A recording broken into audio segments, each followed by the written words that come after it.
The MasterChef heats are nearly over. Out of 60 amateurs, the 9 best are already through. Guys, congratulations. I can't believe it. Is it wrong if I ask you to slap me right now? I feel like I need a reality check. To be here still is just the best. I don't want to jump the gun and say I could be in the final yet, but maybe we'll start to tick over my mind a little bit. Bring it on. Here's to ravioli. Yeah. This year, the standard is sky high. We found some gems. Now the penultimate group of contestants will begin their battle to join them.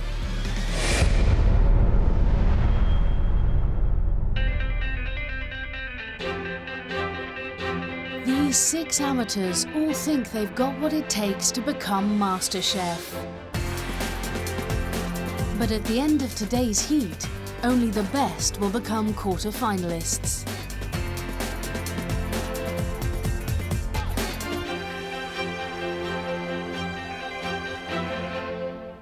Welcome to MasterChef.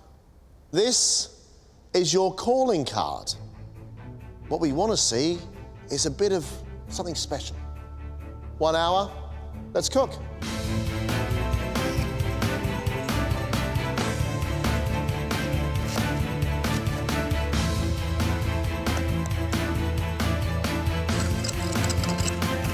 I'm used to cooking with pressure because of my job. Somebody collapses, you've got to deal with it. There's nobody else to pick up the pieces. Whether or not I'll get more emotionally involved with the souffle, we'll have to wait and see. How are you feeling? I was all right until you walked up. Now I've gone a bit quibbly. You look to have all the things on your bench that would make an Asian dish, coconuts and spices and everything. Then you've got a great big lump of smoked haddock.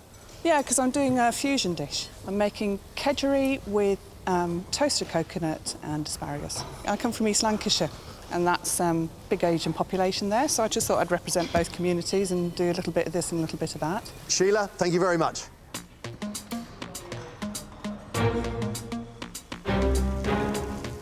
What we need from Sheila is vibrant spicing, smoked haddock, wonderful and soft and melting in your mouth. But it's got to be seductive. Can she do it? You've had 10 minutes. Just flies, doesn't it? Absolutely flies.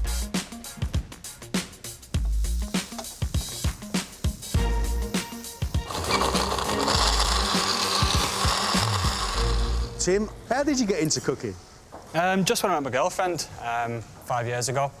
I thought I'd cook us a nice meal and it was rubbish. Just wanted to get better and better, and I've ended up here. What does your girlfriend think of you coming into this competition? I think she's already told herself I've won, so I'm on for a winner there. We've got ourselves sea bass fritter, creamed corn. He's serving that with a chorizo sauce, and I have no idea what's going to come out of them. The whole thing is a bit of a mishmash. I always say 2 goals at any dish and I'll get it right.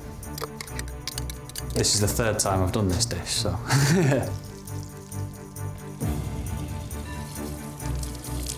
Megan, going for something which is a classic, seafood stew. A bowl of seafood stew as a calling card shows me a brave and very confident cook.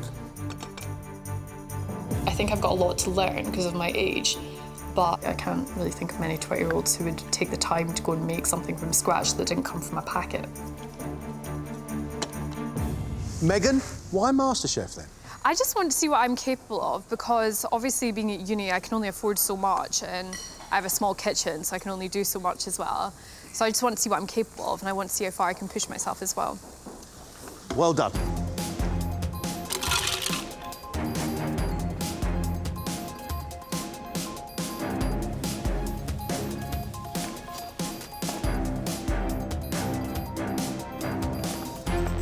We're halfway. When I went to university over 10 years ago, my mum gave me an Indian spice box. That was the start of my journey. We've got ourselves a green piece of chicken covered in coriander, red chicken, which is done with red spices. He's going to serve it with raita and some rice. With Samira's grass spicing, I'm very, very excited.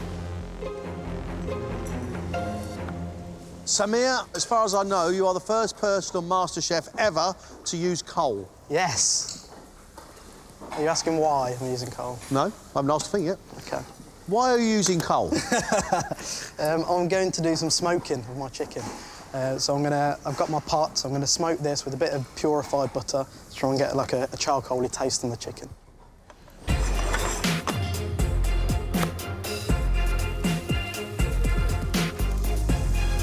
You've got just 20 minutes.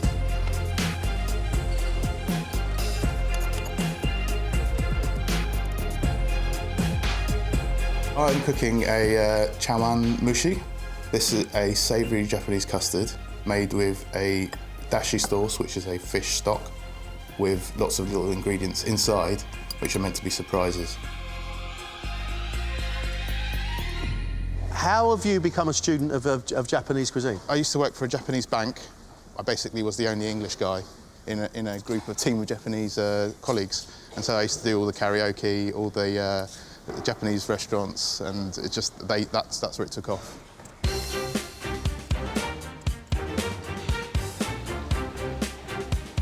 Savoury Japanese custards are wonderful things, but they can be quite dangerous.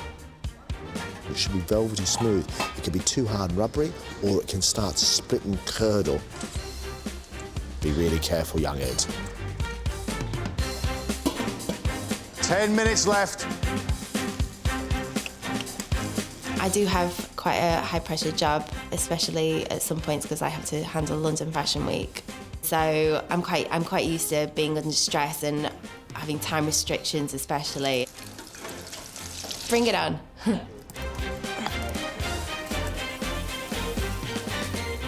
Are there links, do you think, between fashion and food?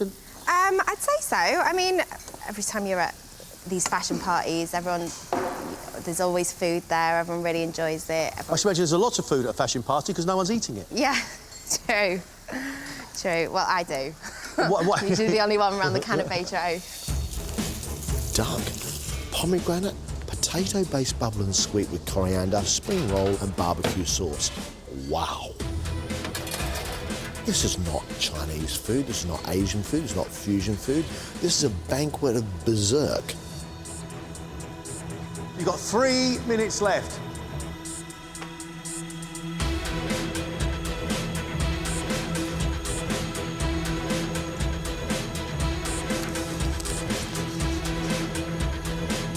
Just 30 seconds.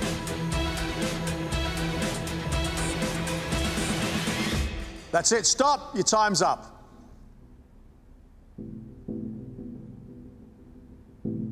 For his calling card, financial advisor Samir has served 2 types of chicken, coal-smoked chili and coriander, accompanied by poppy-seeded baby corn and peppers, cumin rice and a cucumber raita.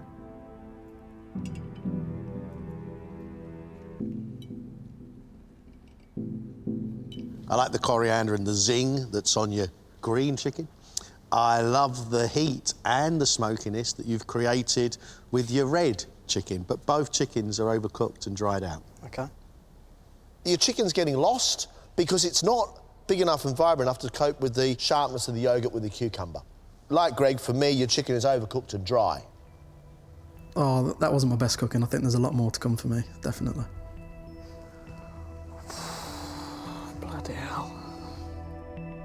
Analyst Ed has made chawan mushi, a soy and dashi custard topped with prawn, shiitake mushroom and carrot, and filled with chicken, ginkgo nut and kamaboko fish stick.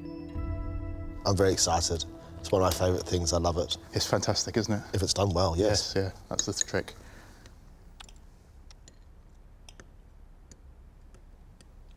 I like the sweet prawn with a bit of ginger on it. It tastes like a beefy tofu dish. I love the richness of the flavours of the soy that's in the background with it. It's really very, very well made indeed. You got a big grin on your face, Ed. Thank you. Happy? Yes, thank you very much. Thanks, Ed. Thank you.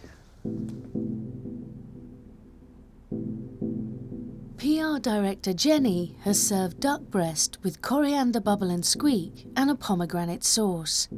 She's also made a spinach and duck spring roll with a barbecue sauce.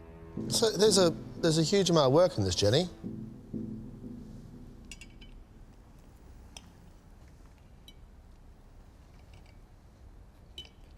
The duck spring roll I really like because there's not a great deal of phyllo pastry on it, so it's not greasy. What I don't like is your Asian flavoured bubble and squeak. Coriander in potato, that doesn't quite work for me. I think what you've done is probably attempted a little bit too much, but what you have done by attempting too much is showing me you can do a lot of things pretty well. Thank you. Just watching them chew and it's like, hurry up, just say something. But yeah, pleased. Just glad it's over. 29-year-old Tim Seabass is accompanied by a sea bass fritter, fennel and dill salad, sesame oil asparagus, sweet corn puree, and a chorizo pepper sauce.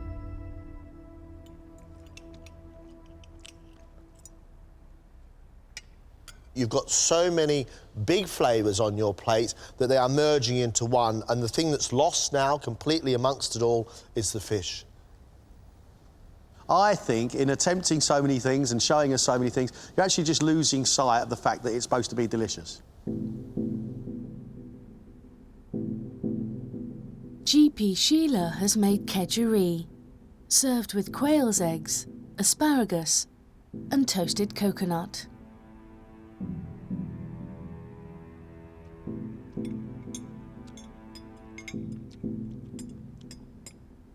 I like the smokiness of the fish, which is cooked really, really well. Your rice is going a little bit over, just a little bit over, and I think you can afford a little bit more spice in there if you want. Don't be scared of it. We like to be slapped around the face by a bit of chilli and turmeric, us two. We certainly do. Yeah, good, OK. Sheila, I'm missing the point of this. I don't see where all the fusion is, apart from a couple of little strains of coconut across the top.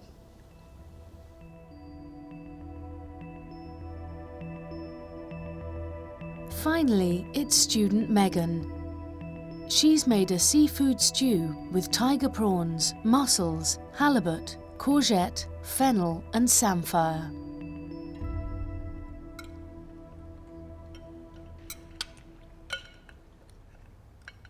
Megan, I think you've got some real promise here because you've got a wonderful vibrancy of spice coming from cayenne, a sweetness from pepper and a sweetness from onions and the saltiness of the sea.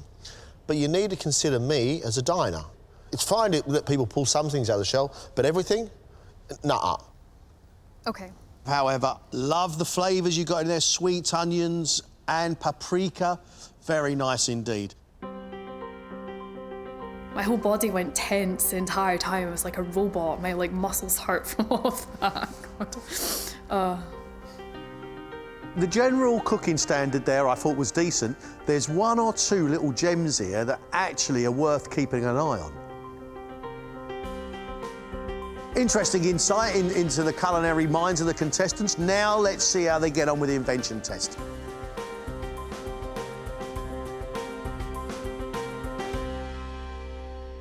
It's at this point that we ask our contestants to do a sweet or savoury invention test. Yes.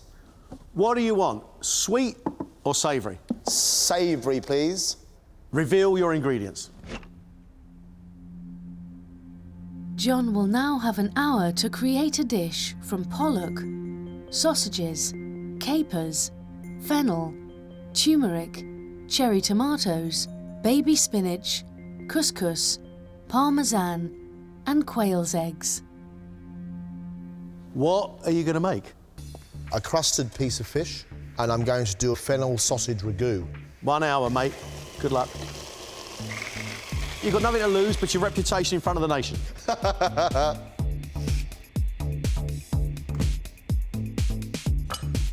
You've got such a meaty big fish that it will stand up to lots of different flavours. I love that herb crust. Some meatballs in it. You've got 10 minutes left. Are you ready to serve? I'm just about to really go, yeah.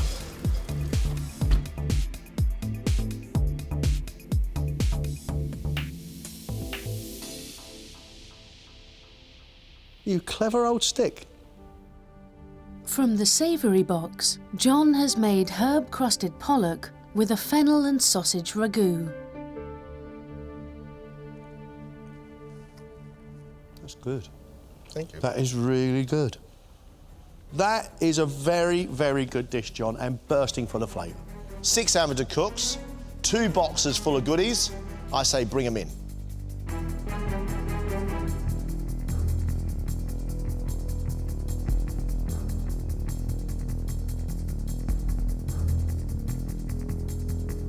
You have to decide right now whether you are going to make us a sweet or a savoury dish.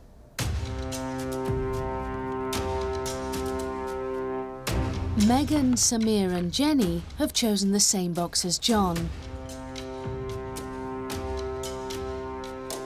I don't know if I've got enough components for what I'm going to do. Just trying to make sure I nail it. Sheila, Ed and Tim have chosen the sweet box, which contains rhubarb, pomegranate, puff pastry, an orange, semolina, a lime, flaked almonds and popping candy.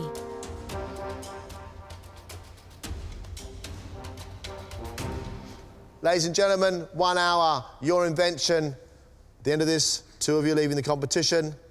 Let's cook.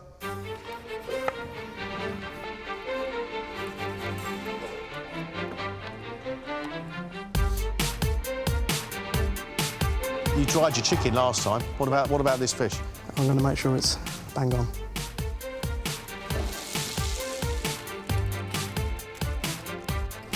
Megan, why savoury, not sweet? Kind of have like a good palate for savoury food, so I'm hoping that I've got a good idea anyway.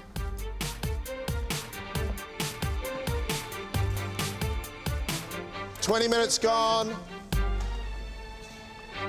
Do you have the skill, Jenny, to balance those flavours? Cream spinach, fish and vanilla. I don't know, I hope so.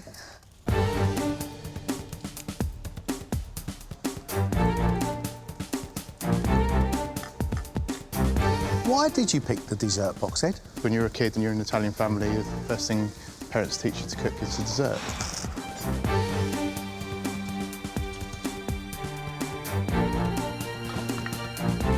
Tim, what are you keen to demonstrate to us now? That I can bring the flavours out and that I can put a plate of food together where everything belongs together.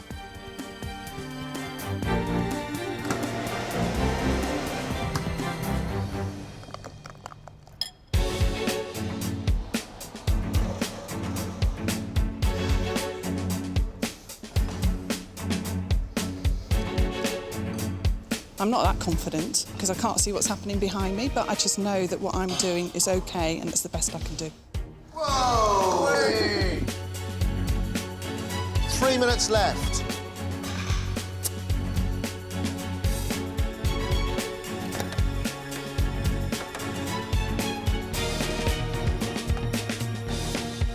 Time's up. You're done. Stop.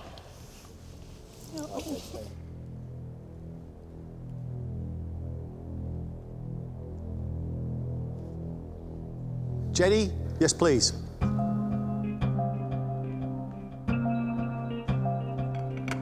From the savoury box, Jenny has fried the pollock and served it with mashed potato, creamed spinach, a white wine sauce, and a vanilla bean foam. Your fish is not cooked.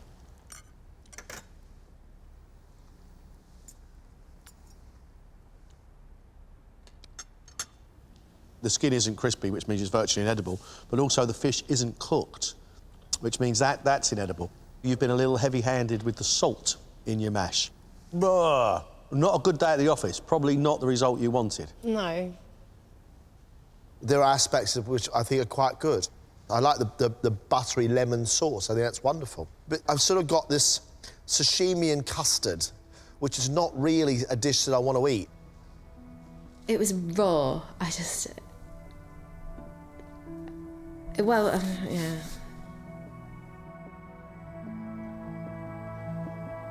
Megan, yes, please.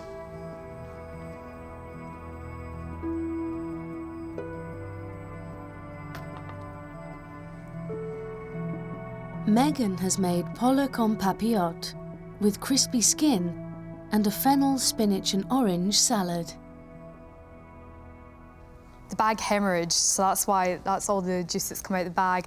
the word hemorrhage doesn't really give anybody any great sense of comfort. Okay.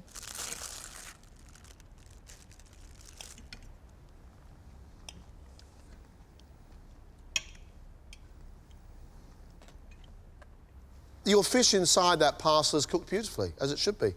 You've got a wonderful, subtle saltiness coming from soy, a real sort of depth of fragrance from the ginger. But I tell you what I'm more impressed about?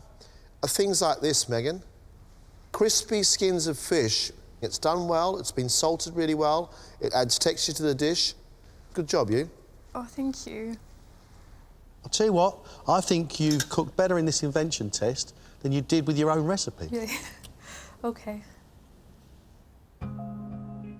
That is like the best feeling ever, just being told that my food was lovely, so I don't want to go. I'd be really upset if I went, really upset.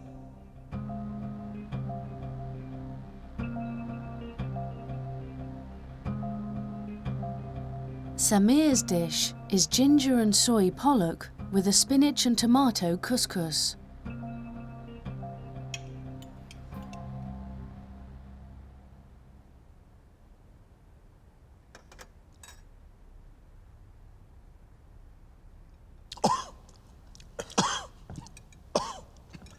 Wow. What on earth are those things on top? Is Ginger. That's bits of ginger? Yeah. Crying out loud. Your fish is cooked. It's flaky, and it's got a very pleasant, almost smoky type flavour.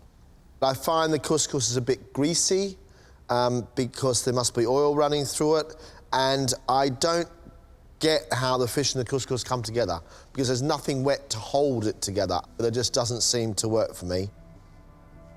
I'll split the judges, so I don't know what my chances are. 50-50, probably, yeah.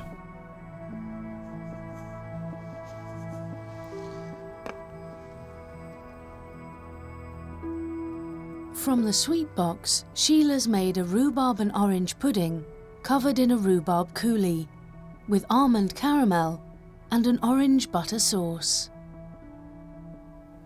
You had a nice-looking pudding that came out of the oven. Why did you then pour all that stuff on the top of it?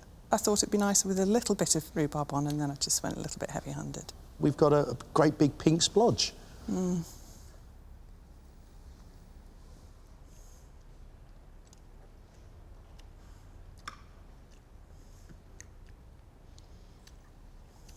What I do like about it is the sharp flavour of the rhubarb with the orange. I even like the crunch of the pomegranates on top.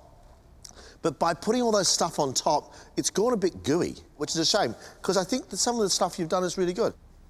I think you can cook. I don't know what possessed you to throw that rhubarb over that sponge. I did the best I could, really, and at the end I just got a bit flummoxed, but that's the name of the game, isn't it?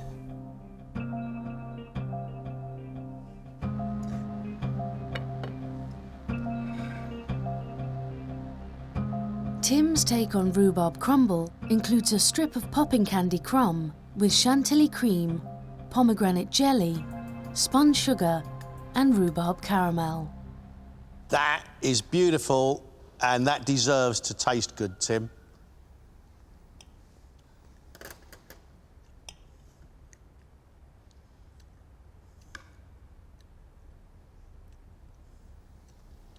I love that pomegranate jelly with your rhubarb, a little bit of popping candy running through your crumb. Fun. But the caramel's sort of getting lost. Your work is quite incredible. Very much like the first round, you are showing some real skill and real dexterity. Mate, it's got to be about flavour as well. Although perhaps lacking in flavour, I'm hoping that the presentation and the skill that I've showed will be enough to convince them.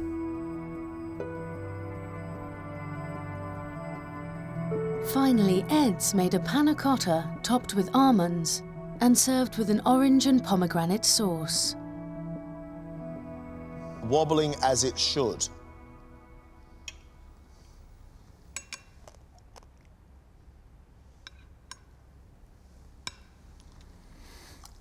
Perfect, Ed.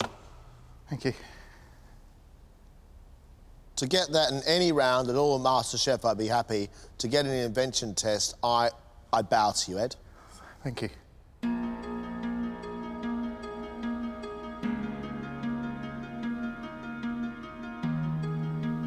We've now got a decision to make, a big decision, because 2 of you will be leaving us.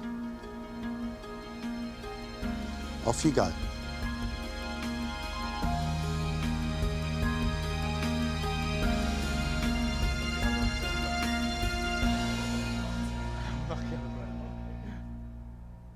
Tell you what, the good ship Invention sailed and it was stormy waters out there, buddy.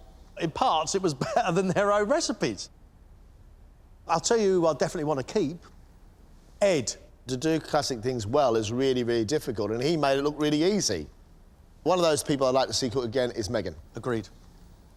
She's demonstrating some skill, and at 20. Good. OK. Next up, who do we go with? I know, Tim. His technique is so good that I want to see him cook some more. I want to give him the chance to deliver flavour. That means now we've got to keep one more person from Samir, Jenny and Sheila. Samir, his chicken was dry and overcooked with his calling card. He pulled it around a little bit with his invention test. To be honest, I think I'm probably at risk. There's a lot more experienced people out there than me, I feel. Jenny ducked 2 ways, and then with the invention test, we get fish, which is undercooked. Now that scares me. I just wish I could just get through. It was just a silly mistake, and I'm so gutted. Sheila had good ideas with her kedgeree. That lady can cook. Why did she tip a load of unsweetened rhubarb sauce over her sponge? I hope I've done enough to stay in the competition, because it really means something special to me to be here, so... So who are we going to give another chance to? Whose food are we willing to eat again?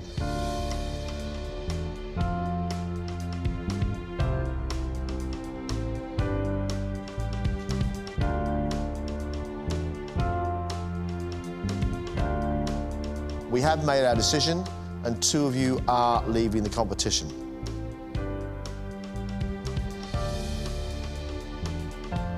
The first person leaving us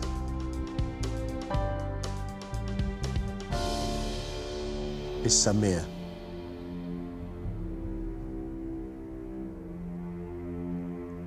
I think I was a bit out of my depth, to be honest with you, but still happy with what I've done. The second contestant leaving the competition is Jenny. Thank you, Jenny. I knew it was going to be me. I didn't do myself justice. I just wish I could turn back time and just do it again. Congratulations.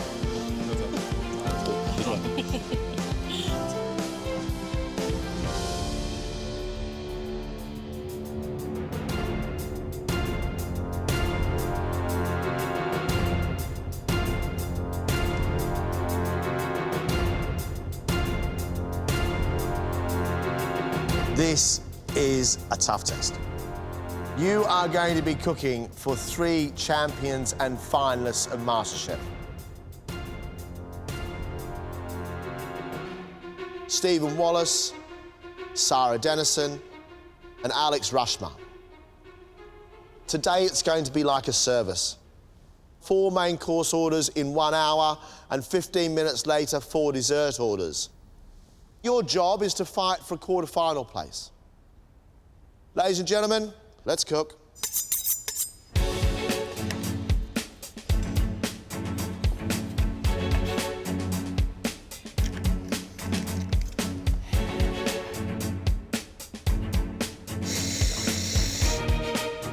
This means more to me than my medical degree and doing my finals or anything I've ever done in medicine, because I never wanted to do that in the first place. This is something I want to do for me, that I'm passionate about and that I think I'm good at.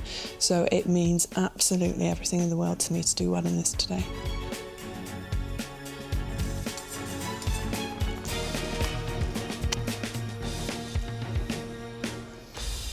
What are you going to cook for us? I'm going to do pan-fried fillets of the sea bass on a bed of mashed parsnip I'm going to make the cabbage into a crispy sort of seaweed, like the Chinese seaweed that they do. But instead of using 5 spice to spice it, I'm going to use garam masala. My dessert is a warm chocolate, cinnamon and almond brownie. Don't feel tempted to do anything unnecessary. I won't. Promise? Promise.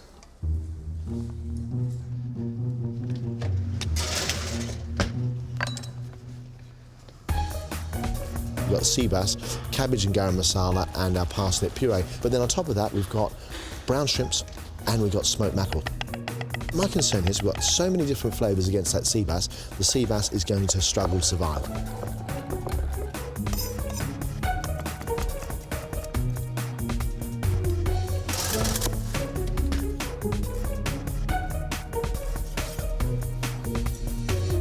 What are you going to cook for us, Tim?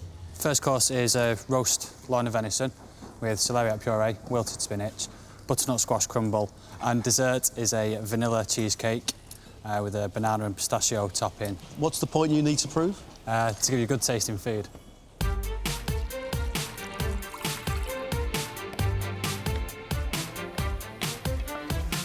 I'm still concerned about flavour. I am, especially on that dessert, because banana on a cheesecake is sticky on sticky, and then a banana-flavoured caramel is sweet sticky on top of sticky sticky. Potentially it could be a bit too sweet, but that's something I'm going to have to address and keep my eye on as I'm preparing it. Getting there.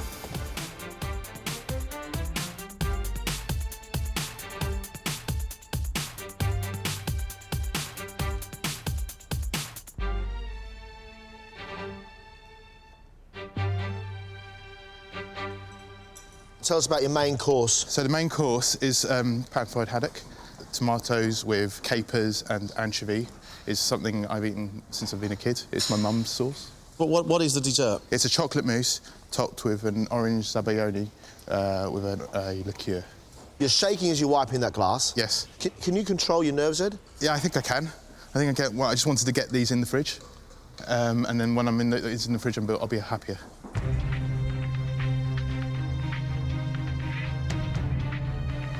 Ed is cooking Italian dishes for one of the best Italian cooks I've ever seen, Sarah. Good luck, Ed. I know it's quite simple, but the fact is, if I get the fish wrong or if I get the sauce wrong, it's just not going to work. I'm a bit worried about that. I've seen the other contestants and they cook well. I am very determined. I'm very determined to do very well in this, especially because there's only 4 of us and half of us are going, so I just want to prove to them that I can cook, and I can cook very well when I put my mind to it. What are you making? Well, I'm making a warm beef tataki, and I'm serving it with a Japanese pickled ginger salad. What's a tataki? Seared beef that's fried on 1 minute either side. And then for dessert, I'm doing a Scottish crankin with toasted oats and orange shortbread. How do you feel about cooking for people that have done very well in this competition? Well, there's a lot to live up to. They've been where I am, so they got there for a reason. So I need to show them I can do just as good, hopefully. Very little actual cooking going on from Megan. We're getting a bit of seared beef in her main course. We're getting a bit of shortbread and some toasted oats in her dessert. I don't mind that, as long as it tastes wonderful. 25 minutes have gone.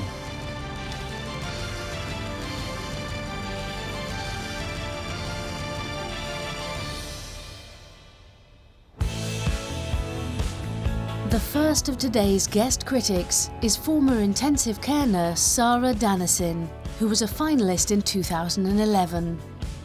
After the show ended, you had to go back to normality and reality. I had probably the toughest 2 months of my life, of changing job. After leaving nursing, Sarah decided to open a 20-cover home dining club. I'm the only chef. I'm a very organised person, and I think 20 years as a nurse helped me a lot to keep everything under control. I think MasterChef ignited something that was always with me, but now I can express it more.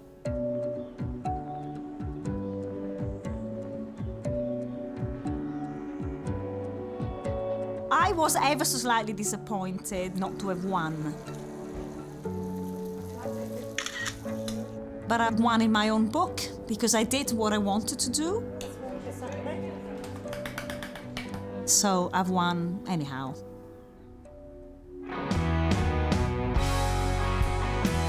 Stephen Wallace became the third winner of MasterChef back in 2007. Winning was a great accolade, and what was fantastic was all the support. Suddenly, wherever I went, there were cabbies and people going, "Hey, we watched you, you're amazing, well done." He now has his own business and works as a flavour consultant for major brands and food companies. A lot of my work involves looking at restaurant trends and then translating that to bigger food businesses. But cooking remains his big passion. The big thing I took away by winning was that it made me trust my intuition, my creative instincts, and that actually I can cook and I can cook damn well. 2010 finalist Alex Rushmer opened his restaurant with friend and chef Ben Maud just a year after his competition ended. We opened, and that first 3 or 4 months was the swiftest learning curve you can possibly imagine. We had to learn everything. I didn't have a day off for 7, 8 months. It was insane and mad, but huge amounts of fun. Almost immediately, their food began to receive critical acclaim.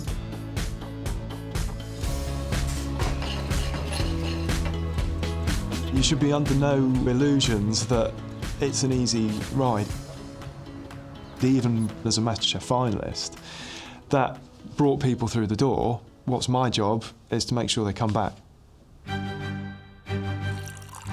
You've got 8 minutes until your main courses go out.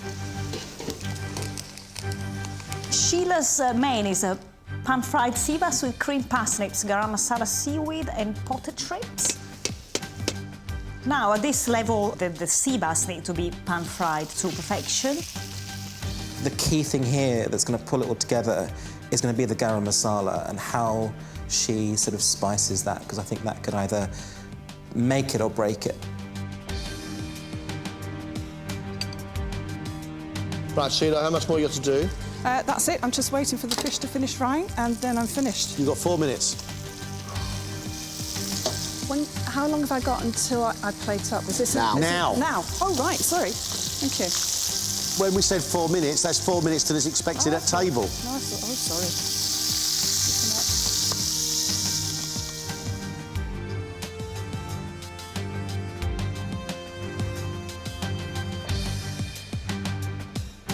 I'm absolutely loving this. I hope it tastes good. Well done, mate. Well done. Hello. Hello, hello, hello. Well, what I've done for you today is a pan-fried fillet of sea bass on a parsnip mash with garam masala seaweed and a Morecambe Bay prawn and smoked haddock sauce. I hope you enjoy it. Thank you. Thank you very much. I think it smells really good.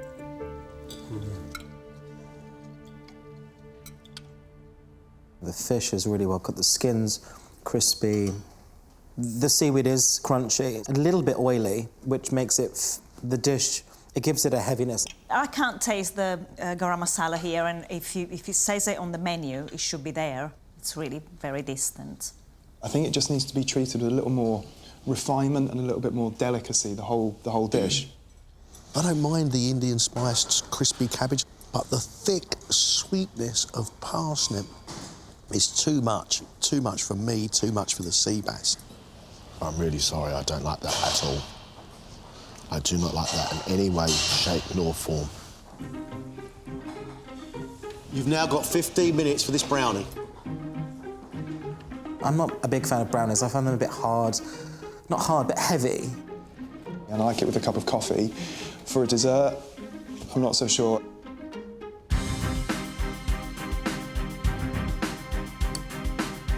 Steady, we're on a sprinkle, not an avalanche. Are you happy? Yes, I'm happy.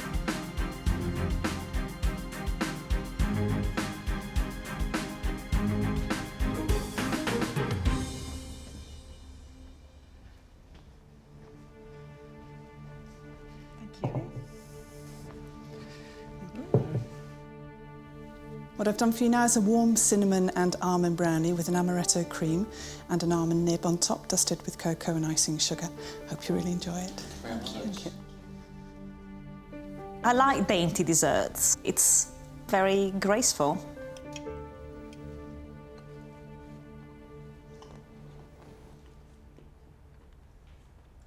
It's very dense and quite rich. Once you start chewing it, it sort of becomes, it's a bit like clay.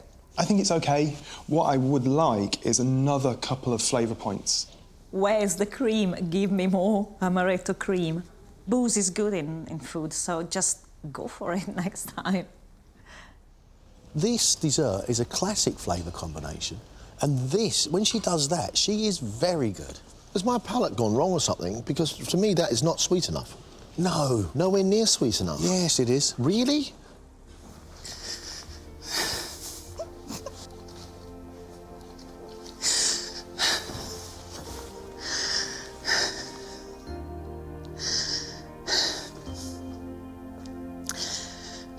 I did it.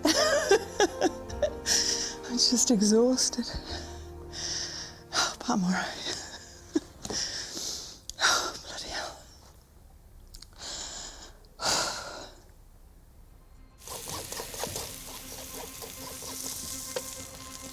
15 minutes on your main course, Tim. 15 minutes main courses. Tim's main course, roasted venison with celeriac puree. I hope the meat is going to be rested because I'm not accepting blood on the plate. I'm wondering if butternut squash crumble is exactly what it sounds like. If so, then great, nice to use a sweet technique on a main course. 3.5 minutes, please, Tim.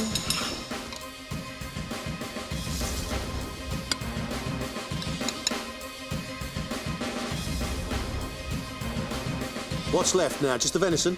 And the sauce and the berries. Looks good again, Tim. Is it going to taste good? That's the plan.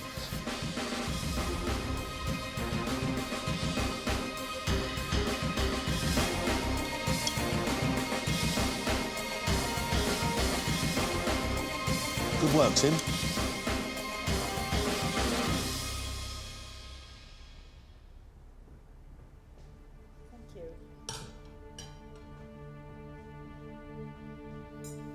Okay, you've got roast venison loin with celeriac puree, wilted spinach, butternut squash crumble, and a red wine sauce with blackberries. Thank you. I think he's done a superb job with the presentation.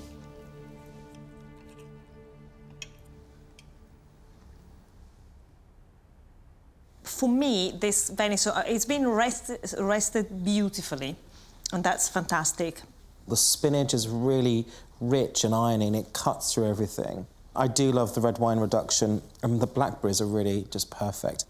There's a sweetness that comes from the butternut. I think everything on the plate is seasoned pretty accurately, apart from the meat itself, unfortunately. This is so frustrating because I think this has the makings of a really, really good dish. He is a good cook. He cooks well, and he's managed to get flavour into some of the components of that dish, but that venison needs some seasoning. 15 minutes for your cheesecake. Yes. Doable? Yes. I don't know if it's a baked cheesecake or a set cheesecake. I'm partial to both, to be honest. I'm not a fan of bananas in dessert. I find it, I don't know, it's a bit nursery school for me.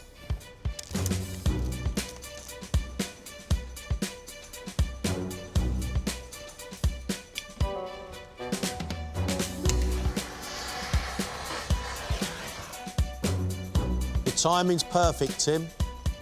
Well done, mate. You happy? You done? Yes.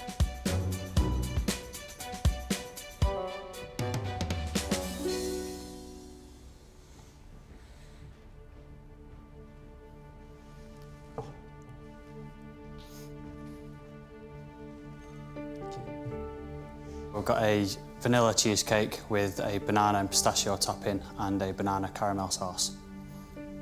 Thank you.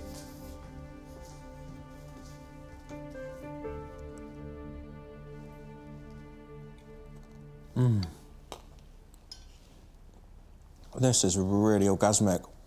It's so luscious and it's popping. It's so full of vanilla. I mean, this is really extravagant, and the banana's really subtle, but I actually like it. I'm eating my words now. This is really good. I'm totally with you on this. There's a tiny, tiny amount of banana caramel sauce on there, but the amount of banana flavour that's in there is staggering. Lacking a little bit of a base, but we are picking on something, you know, quite lovely here. I'll tell you what, he's got the flavours on that right. He's balanced that well. That's slightly unusual. You're not sure, are you? I don't get it. That's not modern food. That's highway robbery. I've been cheated. I want a banana cheesecake.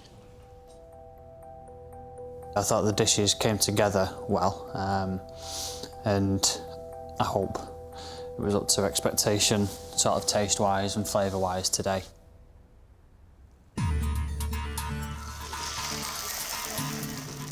You haven't got very long left, Chef. Yes, I know. Haddock's a tricky fish to cook properly. It's got very little flavour in of itself. It relies quite heavily on a delicate hand with the seasoning in this dish.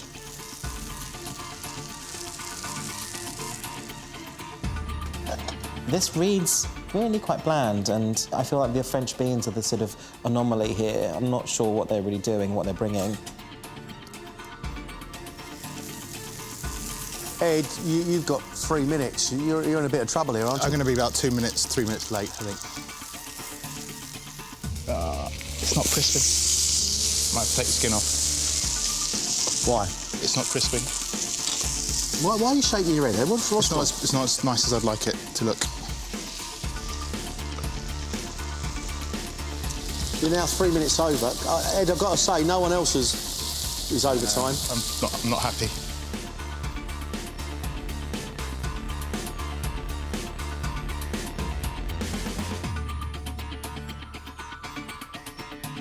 Come on, wipe your plates and go. Yeah.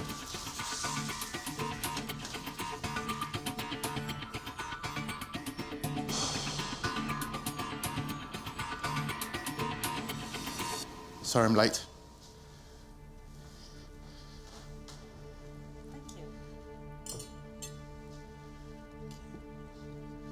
This is a pan-fried haddock with French beans and a tomato and caper sauce with anchovies and onions. Enjoy.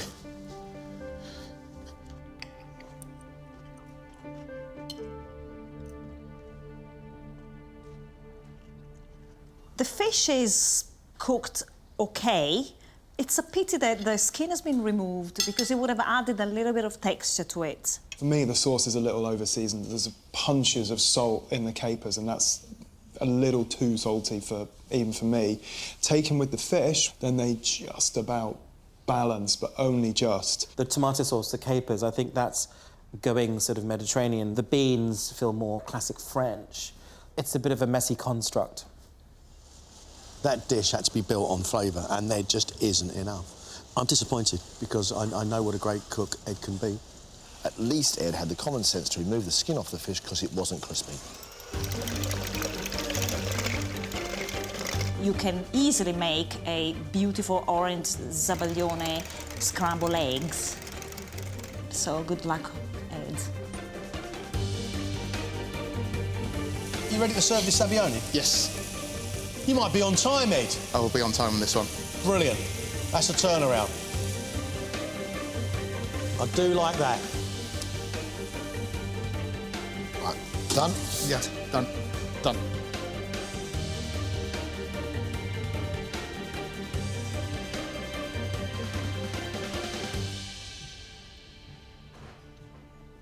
Thank you.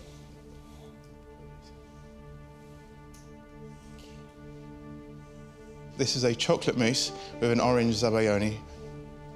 Hope you enjoy.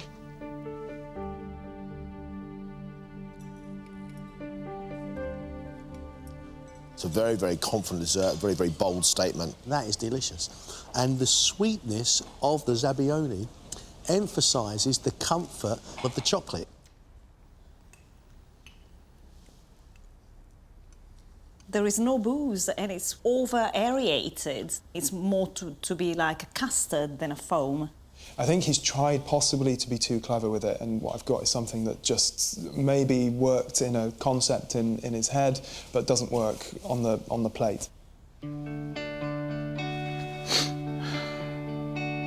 It didn't show what I wanted it to show.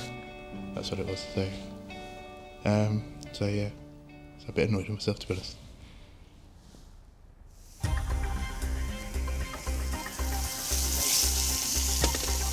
minutes, Megan. I don't think there's enough on paper to decide whether I like the sound of this dish. It's a little bit enigmatically written, but I quite like that sort of sense of mystery and intrigue. 2 minutes, please, Megan. Okay. What's going to go on after that? Just my toasted garlic. All right, let's go. Okay. All right, can we go? Yeah, let's go. Go, go. Well on, Megan. Thanks.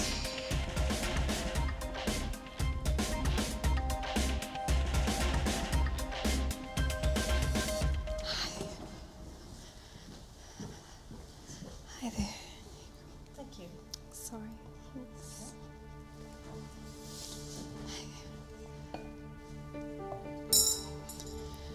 So this is an Aberdeen Angus warm beef tataki with a Japanese marinade and a pickled ginger salad. Okay, well, enjoy. Thanks.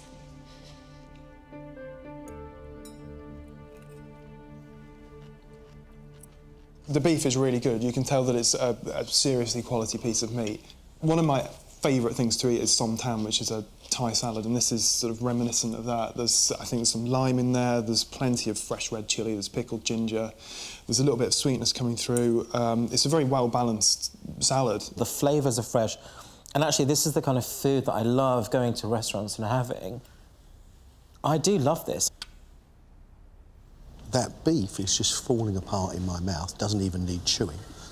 The salad has got heat and it is alive. I absolutely love that. I'm questioning the cookery skill that went into it, but the palate that did it is sublime.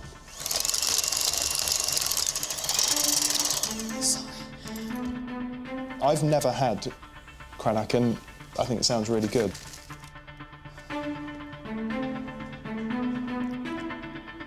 For me, I think the experiences I've had has been horrible and chewy. 2 minutes. Okay, shortbread. Yep. Quick, quick, quick.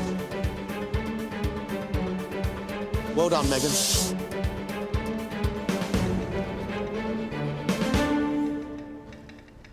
Thank you. No problem.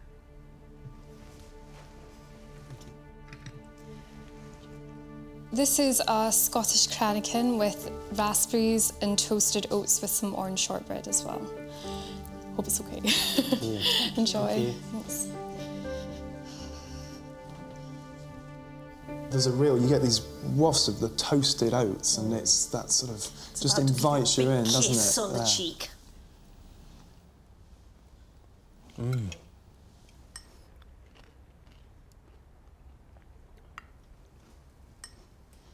For someone who isn't much of a fan of cranachan, actually this is really delightful.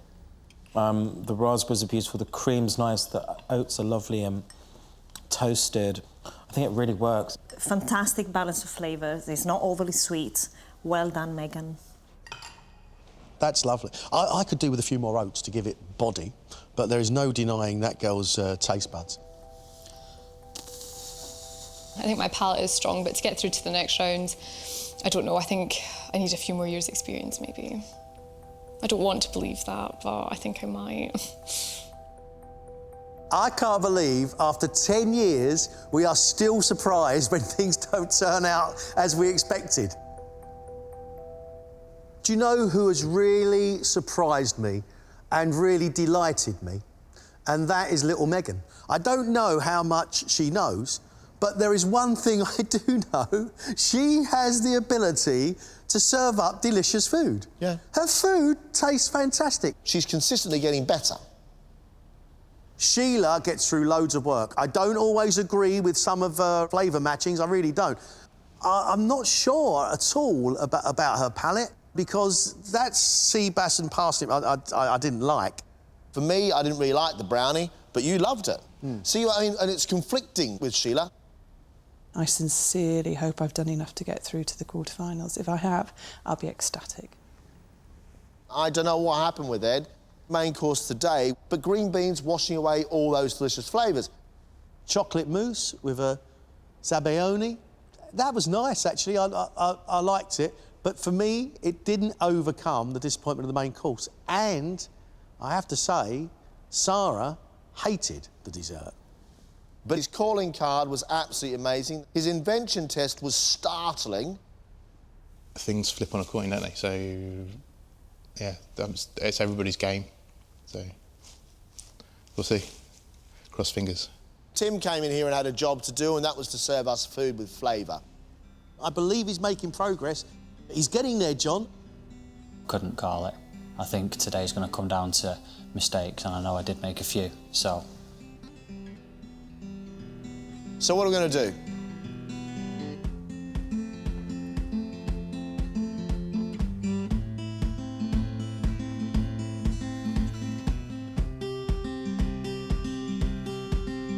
You've now all cooked for us 3 times, and we can see some real potential in this room. Our decision is that one of you is leaving the competition.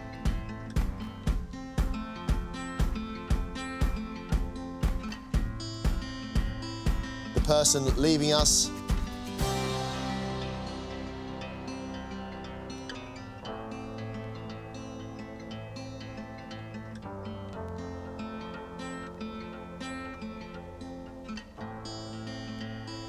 is Sheila.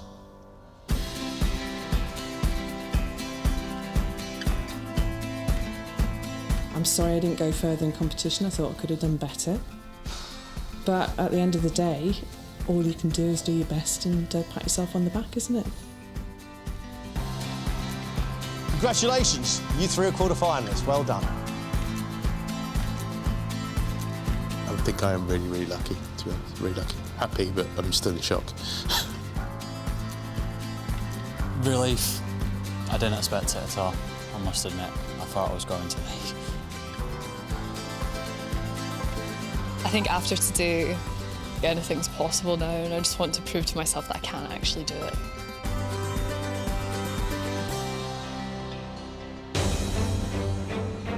Next time, the last 6 hopefuls will battle for a place in the quarter-final. Thank you very much. I think it's absolutely wonderful. It is looking dangerously deconstructed. We're a wobble away from a triumph.